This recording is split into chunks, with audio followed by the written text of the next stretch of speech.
Pledge of allegiance. Pledge allegiance. I pledge Pledge allegiance to the flag of the United States of America, and to the republic republic for which it for which it stands, stands, one nation, under God, indivisible, with with liberty, justice for all. All right. Shirley?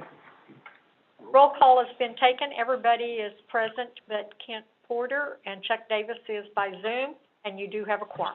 Thank you very much. All right. Next item, consent agenda. Has everyone had a chance to review?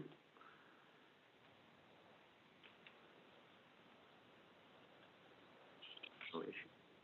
I'll make a motion to accept the minutes as submitted. Second. A motion and a second. All those in favor? Shirley? Chuck Davis, Aye. Kathy Barger, Aye. Doyle Riley, Aye. Paula Noble, Aye. Wyatt Irwin. Aye. The motion passes. Okay, great. We're on to new business, Devcott third plat, final plat. And, Dave? Yes, I got some staff comments for you. Ron Calger is joining us tonight by Zoom. We can see him on the screen when he talks, so thanks for joining us tonight, Ron.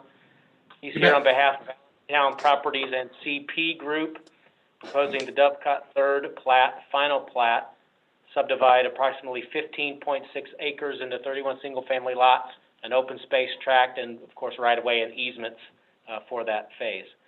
The proposed layout is consistent with the amended preliminary plat that was approved at the September meeting. Final plat addresses conditions that were carried over from the original preliminary plat that were discussed at that meeting also, including minimum 30-foot front setback along lots along Meadowbrook Drive, 6-foot wide sidewalk along the south side of Meadowbrook Drive when those houses are constructed, and no driveway access onto Meadowbrook Drive for lots with frontage on side streets. The final plat drawing addresses those either on the lots themselves or as a note. There's a note regarding the sidewalk, so those will come through at the plot plan time when we go to build on those lots. Revised engineering plans for the water, sewer, and streets have been submitted by the engineer and are currently under review by our city engineer. They've already reviewed the first iteration of those plans.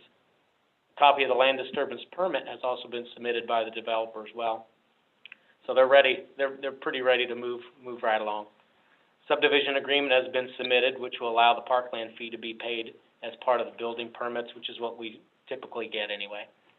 Staff recommends approval of the Devcott third plat, final plat with following conditions. Those conditions required by the preliminary plat, including 30-foot front yard setbacks along Meadowbrook Drive, 6-foot sidewalk along the south side of Meadowbrook Drive, no driveway access for lots that have access available on a side street. Submit a revised final plat if necessary. Submit a DNR land disturbance permit, which I said had already been submitted. Install and maintain sediment and erosion controls through construction. Payment of the parkland fee. Submit a maintenance guarantee for public improvements after those are constructed. Submit as-built drawings upon acceptance of those improvements. Record the final plat within 1 year of alderman approval. Record the covenants and restrictions document and final plat ordinance with the final plat, and develop the site in compliance with all city codes, conditions, requirements, plans, and payment of fees and taxes. The application before the Board of Aldermen at next week's meeting.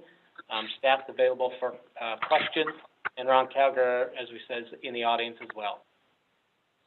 Okay. Thank you, David.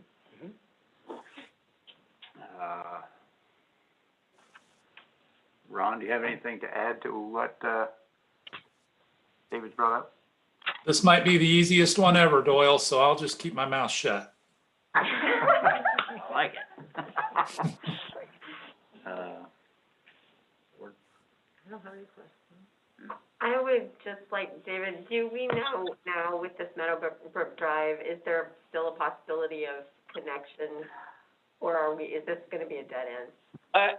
I think that just depends on what happens to the two properties to the east.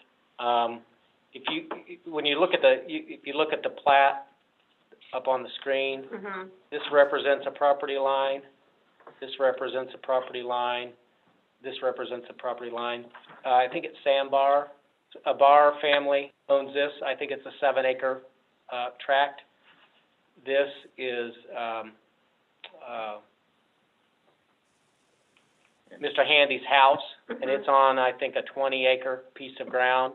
So theoretically, that road could go through at some point in time.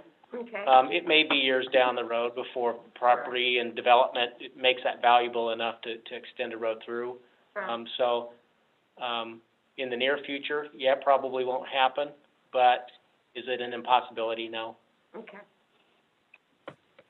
We are accommodating that, though. You know, this road will go up to that property line so that it can be connected at some point in the future. Okay, thanks. Yeah.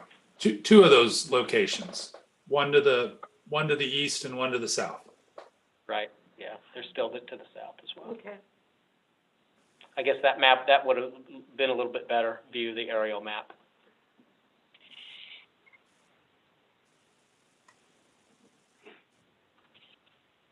I don't have anything else. Okay. Jeff, can you hear us? You got anything to add? No, I'm good. Well, with no other comments, I'd entertain a motion. I make a motion to approve with staff recommendations. I second. Okay, we've got a motion and a second. All those in favor? Shirley? Chuck Davis, Aye. Kathy Barger, Aye. Doyle Riley, Aye. Paula Noble, Aye. Wyatt Irwin. Aye. It's an unanimous vote. It passes. Okay, thank you. Thank you very much. Thanks, Ron. Ron. Merry Christmas, everybody. Merry Christmas. Thank you. Yes, you too. All right. No old business other than, current permit comparison chart. Anything new? No, actually, you know, we'll do that final report of the year at the next meeting, and we've got 16 lots that will be coming through in the next couple of weeks. If you remember the Cottonwood Creek third plat, that dumbbell area, that third plat, they will pull all 16 permits at the same time. I know they've got the surveyor out there this week staking the lot so they can prepare plot plans because they'd like to have those issued by the end of this year. So we'll see a little influx before then. And then staff will do our update. We do a little yearly building report, so we identify, well, we've got a history of all the permits that we issue over the years and what the valuation is, and available lots in town. We'll edit all the numbers in all the phases, and we'll add the new subdivisions. And I guess, you know, third plat, we'll add it, but then we'll move it to done. So we'll do that, and you'll get a copy of that at, well, it's probably the February meeting. I don't know if we'll get it ready by that January meeting. It's pretty close, but we'll get that prepared here in the next couple of weeks. All right. Nothing?